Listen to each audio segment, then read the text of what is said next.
Amis Chefist, bonsoir et bienvenue dans cette émission préférée de les courses pour passer en revue les chances des chevaux pour cette 30e journée. Avec nous sur le plateau, comme d'habitude, notre consultant Kevin Boudou. Bonsoir Kevin. Bonsoir. Alors avant que nous passions aux analyses de cette code de la journée, Kevin, nous revenons un peu sur la journée de samedi dernier que Don Raid vient gagner là que nous passons cette année avec un avantage ou pas. Oui, effectivement, Donred gagne dans un très joli style même. C'est quand même un cheval qui est sorti dans benchmark 36 pour venir gagner un groupe 2. Notre Donred défense du score quand même de pratiquement 2 longueurs. Très bonne monte de Raidurawan aussi, le Donred, les patients, les Sevala Settle. Faut quand même réaliser que le poids aidant, il fait qu'il donnerait quand même surclasse l'opposition avec seulement 52 kilos sur le dos. La très bonne cause de MLJet qui répète sa performance dans le Médan. Il confirme un peu son manque de prétention et son net regard de forme lors de 2200 mètres. Mais malgré ça, donnerait impressionnant. Définitivement. Alors Kevin, pour la 29e journée, un petit repéré pour nos auditeurs. On pensait dans la quatrième course, Rogue Runner, qui court en bon progrès. Il fait une première sortie très 2 secondes quand il termine à la traîne. Pour ce deuxième sortie, à Maurice, Rogue Runner paraît très bien au paddock. C'est quand même un cheval qui a une bonne performance en Afrique du Sud. Il termine à 1 longueur 45. Il suit dans le parc pratiquement sur tout le parcours, même qu'il fait un peu l'extérieur. Il n'est pas démérité l'eau, sa performance là. Mon pensée, Rogue Runner est un cheval à suivre. Définitivement, d'autant plus qu'au courant de la semaine, il fait une passe sur la bannière d'Avance Silvial. Alors Kevin, nous passons maintenant à l'épreuve principale de cette 30e journée de Green Tea Maurice Bay 100% Health Cup. Un 150 mètres benchmark 66 que nous retrouve Seven Fountains, vainqueur d'un tout petit bout la dernière fois face à des stars. Il y a Ready to Attack qui est en net regain de forme, Rico to Life qui peut venir d'une division que il pas galopé depuis assez longtemps et Netflix qui paraît que a tous les atouts de ce côté en étant le seul leader de cette course. Qui est lecture de sa 6e course à Kevin? Oui, effectivement, c'est un benchmark 66, mais on n'est pas extrêmement relevé de cette semaine. Les courses en handicap. Premier d'abord, Recall to Life qui retrouve une division que je pensais du coup très à l'aise dans sa benchmark là. Après avoir couru dans les courses de groupe 1, groupe 2 et groupe 3, Recall to Life bénéficiant des moins 4 kg de Aliocen et définitivement un cheval qui peut l'arriver. Vous pensez, moi, Ready to Attack, la dernière fois, il y a quand même des excuses à faire valoir, quand même les overrace pendant pas mal de parcours. Ready to Attack est quand même décevant, mais cette semaine, au training, le cheval est très bien. Vous pensez, dans un champ comme ça, les dans le loisir, assis juste derrière les meneurs, dépendant du train de la course et de quelle vitesse Netflix peut amener un train assez régulier pour faire de Ready to Attack pour meilleure chance dans sa course là. Derrière lui, bien sûr, Netflix, c'est un cheval qui peut nous décevoir derrière Seven Fountain. Les 1650 mètres dans son avantage, il retrouve lui avec un petit poids par rapport au rating, avec 53 kg, le jockey Rama qui est quand même un bon pacemaker. On pensait Netflix, s'il réussit contrôle la course à sa guise et il réduit la course en sprint, il peut être difficile à rattraper. Et en troisième position, comme on dit, Recall to Life avec bénéficiant de la remise de Aliocen, il peut dans les placer. Définitivement, Rico to Life qui sera d'ailleurs le mot casé de cette épreuve, hier côté à 700 roupies. Il fait une finale quelques jeux de Los Cheval là, il passe maintenant à 500 roupies. À la deuxième et la troisième place, Netflix, suivi de Ready to Attack. Nous passons maintenant à la première épreuve, 1,015 ou 1400 mètres, une des courses réservées aux jockeys apprentis mauriciens. Kevin, quand nous retrouve Magic J, qui peut venir d'une classe que lui sentit nettement à l'aise. Oui, effectivement, la dernière fois, disons que Magic J pas bénéficié de bonnes circonstances favorables. C'est une course qui excelle dans la course à l'avant. Chaptrap avec son premier couloir dévance lui, bonne initiative du jockey Arnold parce que on va dire aussi le tir mais devant les petits points toute paire de manches. Le fait qu'il travaille sur les talons de Chap Track, nez au vent, pendant pratiquement toute la course, c'est un peu normal qu'il n'ait pas terminé les courses convenablement. Nous pouvons redescendre de classe en 0,15. Nous pensons que Magic Jet représente un très très bon élément. Les rating 0,15 là, c'est quand même pas des chevaux qui sont quand même very reliable. Vous pensez, Magic J a comme main opponent Villa Leblanc qui fait un excellent les courses la dernière fois sur 1400 mètres avec l'apprenti Alvin Roy. Mais il fait pour de 54 kg et cette fois-ci il fait pour de 56,5. Mais la manière que les courses peuvent dérouler, il y a beaucoup de front-runner dans les courses. On peut trouver Villa Leblanc sauter, gagne easy lead devant. Peut-être Magic J, malheureusement, avec ce 9e couloir, il pourrait trouver en one-off ou dans une position quand même pas très convenient. Villa Leblanc reste quand même le meilleur cheval au training. Il a été excellent cette semaine. Il a fait 2 bons galops. Vous pensez Villa Leblanc reste le meilleur chance. Derrière lui, définitivement, Magic J. S'il y a un dérapage du favori, vous pensez Magic J est le 2e meilleur cheval. Pour la 3e place, moi, j'ai une petite préférence pour Mr. Oscoche. Lui aussi, il peut bénéficier des remises de 4 kg de son apprenti. Il n'a pas fait une mauvaise course la dernière fois derrière Black Gambit dans ce rating-là et sur le parcours de 1400 mètres, Mr. Oscoche pour terminer le TSC. Mais ce Kevin, alors au fin de l'année, Villa Leblanc définitivement règne les meilleures chances de remonter cette fois-ci par Bella Aldinat qui la dernière fois fait une dizaine des gars forfaits. Même si Chevalin accuse une baisse de 7 kg la balance, il est nettement mieux au niveau de sa condition à l'entraînement. Il y a Ruby Roca qui est une fencer et condition wise et improve. Et à la 3e place, du Mocasier Marine Sky. Un cheval qui est tout le temps là, un longueur des longueurs de Spinecon, une Commodus, Borasta Rebel. Donc, gardez un œil sur ce Marine Sky. Deuxième épreuve, un sprint de 13,65 mètres de Maurice Bay Green TD. Cup Benchmark 36, que nous retrouvons Golden Ball, qui la dernière fois fut battu de 0,15 face à Chosen Path. Mais il y a aussi Plain of Wisdom qui lie l'Ingaloo face à Iceland d'un Benchmark 41, Kevin, paraît pour une course assez disputée à l'arrivée.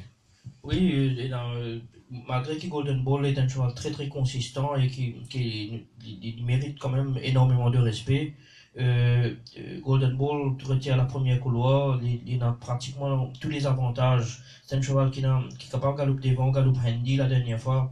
Et quand même, vous pensez si le jockey Ramsamy n'a pas perdu sur Cravache en ligne droite, il est pour l'éventuelle victoire gagnant de ça les courses là.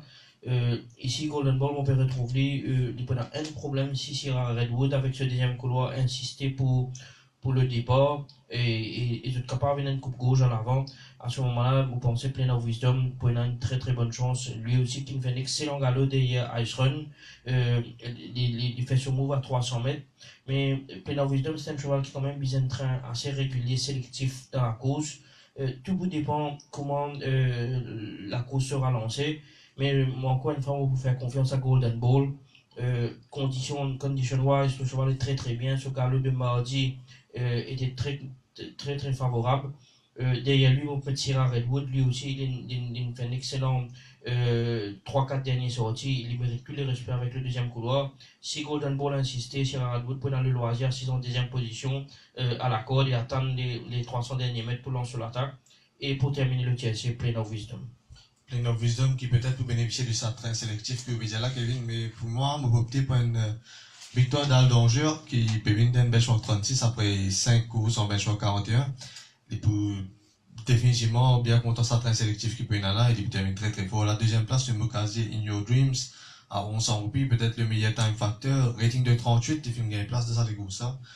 Et il peut bénéficier de la remise de jockey à Jamie Aliosen et la troisième place, Plain of Wisdom. Troisième épreuve, 1500 mètres, benchmark 40e, Maurice Bay VIP Sprint Cup, que nous retrouvons Kalinago, victoire surprise à sa dernière sortie face à Mount Fuji, et Game Love qui est auteur d'un eye catching run de Yakurundu avec aussi Maestro Salute et After Midnight dans même les courses. Alors, Samanchevula fait déjà rencontré d'autres Kevin, que peut-être Maestro Salute fait une sortie la meilleure prestation, mais il y a aussi Skip the Red qui est très très fraîche en ce moment, 1500 mètres, reste à voir comment on dit pour performer. Oui, vous pensez, premier d'abord, Kalinago il gagne 3 galops depuis ce dernier les courses. La façon qu'il a gagné la dernière fois remonte à un net regain de forme et d'ailleurs, c'est mon cheval encore mieux qu'il ce qu'il dit quand il a gagné. Il fait 3 galops depuis ce dernier galop la dernière fois en compagnie de Roving Jet la semaine dernière. Reste une référence. Vous pensez qu'Alinago a crânement ce chance dans sa 1500 mètres là, les mêmes jockeys on board. Et devant lui, moi, une petite préférence quand même pour Skip the Red. C'est un cheval qui montrait, qui à chaque fois, il gagne quand même assez confortablement. L'IP monte une division, mais le jockey Pengeli connaît le cheval très bien, il gagne bon couloir. Bon, pas trop personne capable de venir taquiner peut-être Skip the Red en deuxième, troisième position, si ce n'est Maestro Salute. Mais je fait de Skip the Red pour favoriser les courses devant Kalinago. Pour la troisième place, on a une préférence pour Game Love. C'est un cheval qui lui aussi, pareil, est quand même assez décevant. C'est un cheval qui galope en benchmark 46, avec des types de Cara, Dawn Raid, une game battue 1 longueur 30 avec Dawn Raid. Vous pensez les meilleurs chevaux du benchmark, il finit monter, et Game Love, cette fois-ci, retrouvé avec une chance à portée. Il a un bon couloir, donc vous trouvez que la dernière fois, le cheval, il est peut-être un peu trop près du pas, le fait qu'il manque un peu de finish, mais Game Love après longtemps il saute bien. S'il saute bien demain, Game Love pour définitivement un danger pour les favoris. Définitivement. Alors, pour numéro 15 de cette épreuve, Night Chapel, côté à 2500 roupies. Du coup, d'ailleurs, mon premier choix, là, c'est avec ça, on pensait l'écurie Simon Jones, puis mettre des chevaux qui n'ont beaucoup de pas. Flower Blue, pour le 1500 mètres pour une première sortie, peut-être, il peut vous en suivre, et Actazen Bodyguard pour Night Chapel, puis finalement le loisir qui tienne les courses ici au Champ de Mars, et sera définitivement redoutable, suivi d'After Midnight et Game Loft. La quatrième épreuve, une course au 150 mètres, benchmark 51. Quand nous retrouve 27e Charleston Hero, grandissime favori de cette épreuve, Kevin, pour bien difficile, tirer au but. Vous pensez, aussi que Charleston Hero, il démontrait quand il gagne sur 3 derniers courses, sur plus de 4 longueurs, il surclasse l'opposition à chaque fois. C'est un cheval qui a énormément de potentiel. D'ailleurs, Moti avant même première victoire à Maurice, c'est un cheval qui a amené à très très bien faire. C'est un Silvano qui a 4 ans, qui a tous les paramètres pour bien faire dans Maurice. Il galope pas, il a vitesse, il est capable de réduire la course en sprint. Vous pensez encore une fois Charleston Hero pour une bonne marge de manœuvre, difficilement battue encore demain. Sauf si Sylvester Snaffle décide pour galoper avec lui devant. On ne pas croire que Sylvester Snaffle va faire des courses suicides, parce que lui aussi c'est un cheval qui peut démériter dans un parcours de 1650 mètres là. Est-ce que Sylvester Snaffle va aller faire le jeu de Actor Royalty? Reste le question mark. Quel sera le rôle de Street Bouncer? Tout dépend de leur physionomie sur les courses là, comment vous galoper. Mais mon fait de Charleston Hero, mon meilleure chance, mon trouve cheval là excellent au training, ce travail mardi, c'est impeccable. Le jockey Ryan Wiggins connaît le cheval très très bien. Vous pensez nous peut diriger vers une nouvelle victoire de Charleston Hero. Adversaire direct, effectivement, Act of Loyalty. Ce dernier, les courses, la piste n'était peut-être pas en sa faveur. D'ailleurs, le Style Report fait mention que le cheval n'était pas en train de striding out après la course. Actor Royalty, il gagne une bonne préparation pour ça les courses là. Lui aussi, il tient de bon couloir, il peut dans le loisir suivre Charleston Hero. Défaillance du favori, c'est Actor Royalty pour gagner les courses là. Pour la troisième place, on fait de Sylvester Snaffle une très très bonne chance. C'est un cheval qui, ne pas croire que l'écurie Gadget mettait pour une fin de cheval de jeu. Il a l'avantage du poids, avec 56 kg, le parcours pas de problème, il des abattes de bisnappé sur le parcours du jour. On pensait que Sylvester Snaffle devrait terminer le tiers. Merci Kevin. Alors au fin de Charleston Hero se pose en cette chute de la journée. Mais je dirais God à l'œil Orange Tractor, un cheval qui, au niveau de la distance, au niveau de la tenue, on a envie aux autres, donc un premier couleur, il y a un cheval qui peut paraître en être gain forme à l'entraînement. Et il y a aussi cette JJ's Wild qui, 1 ou 2 semaines de cela, je trouve là à Floréal, cheval là paraît plus fit depuis qu'il passe chez l'écurie chez Richnavang. D'ailleurs, il pèse 6 kg chez la balance, donc gardez un œil sur JJ's Wild et Orange Tractor. La cinquième épreuve, un sprint de 1365 mètres, benchmark 56, que nous retrouve, nous dirigeons vers un duel entre Chosen Dash et Racing for Fun avec Mystical Twilight et Lucky Valentine qui pour anime les parties initiales de la course, Kevin. Oui, vous pensez nous peut diriger sur ce sprint de 1365 mètres vers un tight finish entre Chosen Dash et Racing for Fun. Moi, donne l'avantage Racing for Fun. par rapport à ce dernier les causes d'ailleurs Victory Team qui me confirmait ensuite. Disons que la dernière fois, Racing for Fun, un petit peu malchance en ligne droite côté deep à 100 mètres de l'arrivée. Et il perdit ce momentum à ce moment-là. Racing for Fun est dans une excellente condition présentée. C'est un cheval qui excelle très très bien sur la fraîcheur. Il gagne tous les temps qu'il a besoin pour récupérer. C'est pas un cheval qui demande beaucoup de travail non plus. Vous pensez les conditions des courses sont dans sa faveur et qui Mystical Twilight lui aussi il peut galoper ce sens dans sa course là dans le loisir si Lucky Valentine parle devant devant lui.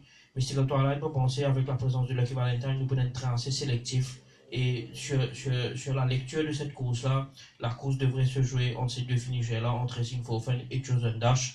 Pour la troisième place, on va mettre Mystical Twilight. Lui aussi, c'est un cheval qui a gagné sur 1000 mètres, préparé avec beaucoup de soins pour cette épreuve. Mystical Twilight était excellent training. Cette semaine, il a donné entière satisfaction à sa décharge dans ce dernier sortie sur le 1365 mètres, il bleed. Il a été traité en conséquence. Vous pensez Mystical Twilight, s'il hit de fond tout seul, il est capable d'être la surprise de cette course-là. Merci Kevin. Alors, toujours pareil, Racing for Fun et Chosen Dash paraissent les mieux lotis dans cette épreuve. Mais on dit qu'on à l'œil Lucky Valentine à 900 roupies, on finit à l'occasion pour ce cheval-là, la moche aujourd'hui. Il paraît en très très bonne condition physique, même s'il est pas devant, il va céder à Mystical Twilight et c'est lui qui prend le first run. Un very gutsy horse pour très difficile à remonter dans la ligne droite finale. La septième épreuve, une 1500 mètres benchmark 31, que nous retrouve Aspara, grand favori battu à sa dernière sortie. Après le retrait de Logan, paraît qu'Aspara, avec My Boy Willie et Arctic Flyer pour les trois principaux protagonistes de cette épreuve. Vous pensez à Aspara, si la dernière fois, il pas inconvenience à 150 mètres, contre les bien sans trajectoire dans la ligne droite. Le jockey avait toutes les peines du monde pour changer de ligne. Vous pensez à Aspara, tu peux bâtir à Redwood la dernière fois. Au fait de Aspara, mon banque de la journée, il a les conditions, lui aussi pareil, il a toutes les conditions des courses sont réunies pour lui cette fois-ci. Le champ n'est pas trop relevé. Nous capables de permettre nous penser que les courses-là devraient se résumer entre Aspara, Ready to Take Off et My Boy Willie. Aspara, il me paraît excellemment bien au training. Il a cette fois-ci le loisir de suivre les meneurs. Vous pensez qu'il soit adversaire direct n'est autre que son compagnon d'écurie Ready to Take Off. La dernière fois, il essayait de prendre les devants et faire une course surprise contre les battus dans les dernières foulées par Sierra Redwood. C'est un cheval qui paraît revient en forme et en l'absence d'un véritable frontrunner dans cette course-là, nous sommes capables d'expecter même pas peut-être un hold-up de Ready to Take Off. En troisième position, My Boy Willie, très bien estimé par l'écurie Mingor. My Boy Willie, c'est un cheval quand même qui a pas beaucoup couru en Afrique du Sud, 5 sorties, une victoire et 2 placés. Ce travail de Yann Nadas mardi était excellent. Vous pensez My Boy Willie a les capacités d'une telle course et pourquoi pas terminer dans le TSC. Définitivement My Boy Willie qui paraît plus fit maintenant. Ce sera le mot casé de cette épreuve côté à 700 roupies après le retrait de Logan. Mais pour la victoire, pour Arctic Flyer qui la dernière fois auteur d'un high catching run de Sierra Redwood, remarquez que le cheval-là vient prendre 9 kg pour une light saute comme ça, prendre 9 kg c'est très bonne chose. Il paraît encore mieux au niveau de la condition. Attention à Arctic Flyer devant My Boy Willie et pourquoi pas Aspara pour terminer le TSC. L'épreuve de clôture de Fashion Editor Cup, 1500 mètres 0,25. Kevin, que nous retrouve Roman Silvanus pour la deuxième semaine consécutive. Est-ce que ce sera un coup à la Swinging Captain, 1850 mètres pour gagner la semaine d'ensuite? Écoutez, Roman Silvanus, la dernière fois, peut-être, il n'a pas gagné toutes les conditions de course en sa faveur. C'est un cheval qui quand même a une convenience à 100 mètres, il n'est pas capable, au moment de lancer son attaque, les couper dans l'élan. Et le fait qu'il nous pénale beaucoup de parcours pour un cheval qui demande quand même pas mal de distance, le cheval est très bien, il est retourné à l'écurie très bien. Mardi, on a pris la décision de le remettre courir. Dans ce 0,25 là, moi pensais Roman Silvanus, c'est un cheval qui est quand même assez décevant nous, et puis il faudrait pour savoir qu'il est commencé en benchmark 46 à Maurice. Lui aussi est le fils de Silvano, nous avons quand même beaucoup d'espoir à ce cheval là. Il arrive dans benchmark 0,25. Vous pensez, it's high time qu'il démontre nous ce qu'il faut. C'est un cheval qui quand même pas de mal fait depuis le début de la saison. Vous pensez, Roman Silvanus, pas avec un outsider's chance. Le cheval à battre reste Nadas, très bien travaillé en compagnie en compagnie de My Boy Willie cette semaine.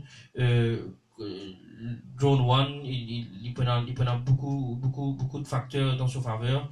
Et entre ces deux-là, New Golden Age, malheureusement pour lui, il tient 11e couloir qui est capable de rendre sur la tâche un petit peu difficile.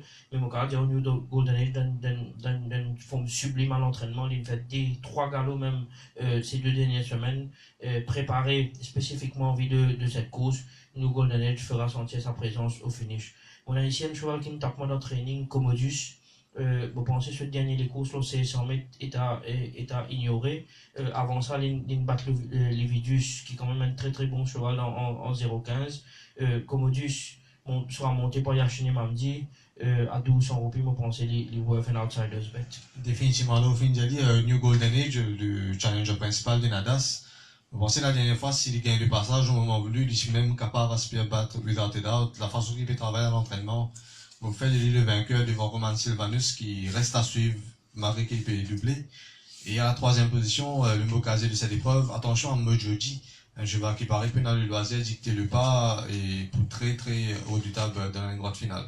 Kevin nous fait le tour de la cote de cette 30e journée. Nous passons maintenant à Banker et Outsider. Banker nous fait comprendre Aspara sera difficilement battu. Aspara et Charlie Stony Roll, deux chevaux qui pour moi sera difficilement battus. Peut-être pour un outsider, Game Loft, il arrive d'un benchmark contre les pisins capables de montrer quelque chose avec un deuxième couloir dans un petit champ. Vous pensez de Game Loft est un très bon outsider. Définitivement. Donc, quant à moi, je vous donne Villa Leblanc et New Golden Age de la première et la dernière épreuve respectivement comme banker. Et 2 bons petits outsiders va lui mettre Night Chapel, qui s'est décidé de attention à lui et surtout Rico to Live de la 6e épreuve. Merci Kevin pour l'analyse de cette journée. Nous nous rendez-vous pour la semaine prochaine.